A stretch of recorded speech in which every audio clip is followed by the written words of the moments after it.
simple survival kits. I've said this more than once. I'm going to say it again. There's a jacket survival kit, or I don't know if it's a tag, but I know survival kits is a tag. Listen to me now. Do not hear me later. Listen to me now so you don't have to hear me later. Habituate everyday use, everyday carry of these colder temperatures for your little ones to carry a jacket.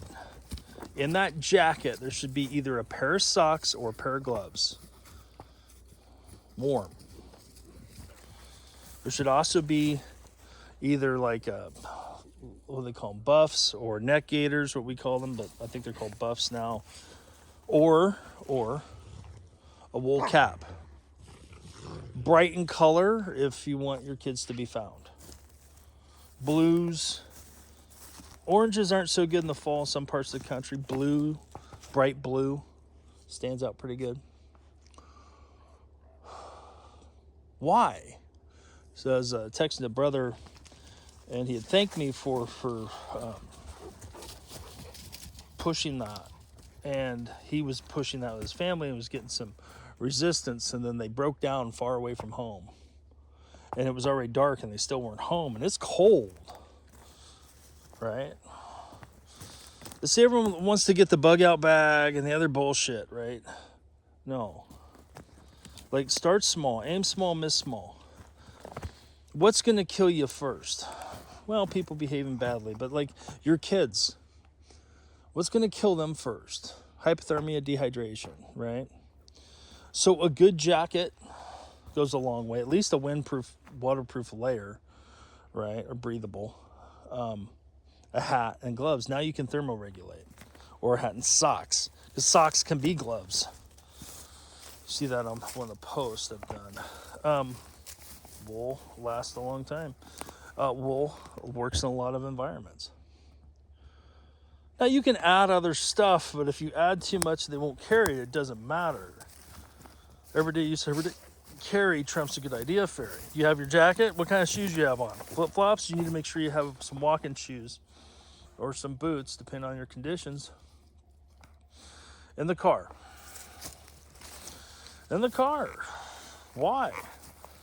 Or at least if you have the pair of socks and they got tennis shoes on, their feet get wet, you have a dry thing to cover them up and get them warm as you sit in the vehicle or sit in the shelter off the thread, off the X zone. These things have saved people's lives. Is just carrying a jacket. The jacket survival kit, I'm a big fan of. Way more of a fan of it and its implementation than a bug out bag. I think bug out bags are very akin, they turn into this, very akin to AR-15s and night vision and plate carriers and all that shit. They end up not used by most people. Now, if you want to up your game some and you've got older kids or whatever, you put a headlamp in there. Or whistle. You see what I mean? Like, there's little things incrementally that I do in the jacket survival kit. Now, it depends on the size and the scale. But if you keep, and you can do this with gloves with kids when they're really small, you can put cordage through the tag of the loop where you hang it up and tie it off to their gloves and keep the gloves inside the cuff of the jacket. Now you have gloves there. I've even done that with attaching the stocking cap to the back of toddlers, the loop where you hang the coats on, because the stuff always falls off of them when you're doing winter stuff, sledding or whatever.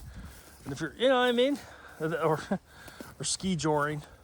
So now it's tied down. And the saying in the military is if it ain't taped, it ain't tied down, doesn't matter. You're gonna lose it, right? And so if you do those simple things, it gives layers to a system.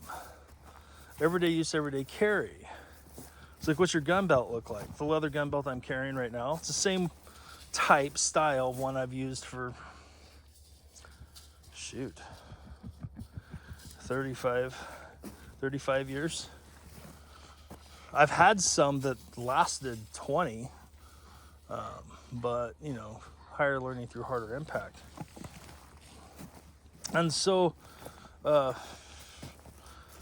think about that, your jacket survival kit Go through the tags here. I've done a couple posts on it because people put stuff out in the open. I have been employing that for a long time with children, right? And my grandkids follow that.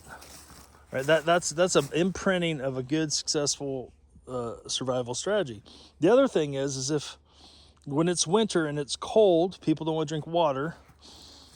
I highly recommend the cheap, freezable, bottled water. Just keep a case of it inside your vehicle.